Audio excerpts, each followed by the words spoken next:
Europe 1, circuit court. Circuit court jusqu'à 14h, c'est avec Anne Le Gall et Maxime Switek. Le portrait. Le portrait d'une personnalité qui agit à son niveau pour rendre le monde plus solidaire, c'est tous les jours avec vous, Cyrielle Ariel. Aujourd'hui, vous nous présentez un ancien ingénieur devenu militant de l'économie circulaire. Il s'agit de Jules Coignard. C'est un entrepreneur de 29 ans, né en banlieue parisienne, fan de surf, qu'il a pratiqué d'ailleurs durant toute son enfance à Biarritz. Et il vous dit avec son grand sourire que très tôt, il a voulu s'engager pour nettoyer l'océan. C'est après une école de commerce qu'il rejoint le groupe Airbus et il travaille en tant qu'expatrié. Et c'est là qu'il fait la rencontre de Raphaël, son collègue, devenu ensuite son coloc. Tous deux partagent des valeurs communes comme se rendre utile. Et c'est à partir de ce moment-là que Jules a commencé à vouloir mettre du sens dans sa vie. Je me reconnaissais pas dans mon travail, j'avais vraiment pas de passion en fait dans ce que je faisais. J'avais une vie super agréable, j'étais expat au Mexique, etc. Mais j'avais vraiment besoin de sens en fait dans mon métier. Il y a eu deux déclics, je dirais. Le premier, c'est la rencontre avec Raphaël, mon associé, qui arrivait avec exactement les mêmes valeurs que moi, les mêmes envies. Et le deuxième, c'est que ça faisait très longtemps que je voulais faire quelque chose pour l'océan, parce qu'il y a énormément de déchets plastiques dans les océans. Et je me suis dit, mais banco, c'est ça que j'ai envie de faire. J'ai envie de partir dans le monde, découvrir les solutions qui vont permettre de sortir les déchets des océans.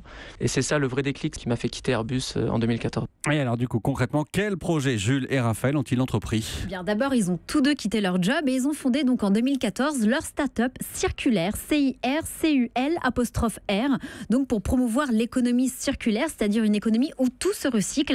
Et pour ces deux entrepreneurs, rien ne se perd, tout se transforme. Aujourd'hui, leur réseau coûte près de 300 start-up sociales et environnementales présentes dans plus de 25 pays. Et par exemple, elles recyclent des déchets plastiques ou encore des chutes de tissus. Et ce projet est né de leur tour du monde de 17 mois dans lequel ils ont parcouru une vingtaine de pays et ils ont rencontré plus d'une centaine d'entrepreneurs sociaux. Et si Jules Coignard est si déterminé à faire connaître l'économie circulaire, c'est parce que ça contribue tout simplement à changer le monde. Je me rends compte que 80% des déchets dans l'eau viennent de la terre. Et en fait, je tombe sur ce concept de l'économie circulaire. Et là, je me dis, mais c'est génial en fait, parce que ça permet vraiment de réconcilier l'économie et l'environnement. Et je pense que c'est vraiment un modèle d'avenir qui va permettre de transformer notre société pour aller vers cette nouvelle économie. Et c'est vraiment ça qui me motive tous les matins. Je me dis, on a toutes les solutions qui existent dans le monde, puisqu'on en a vu plus de 150, plus de 300 maintenant. Et ça motive complètement à vouloir changer le monde.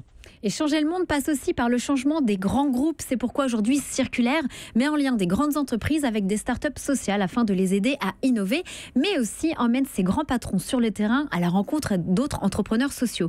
Et d'ici 5 ans, Jules Coignard espère bien impacter plus de 10 000 entrepreneurs sociaux dans le monde et monter un fonds d'investissement pour les aider à se développer. Et on redonne le site de Jules Coignard, c'est www.circulaire, alors c'est circule-r la lettre.com. Merci Cyrielle Ariel.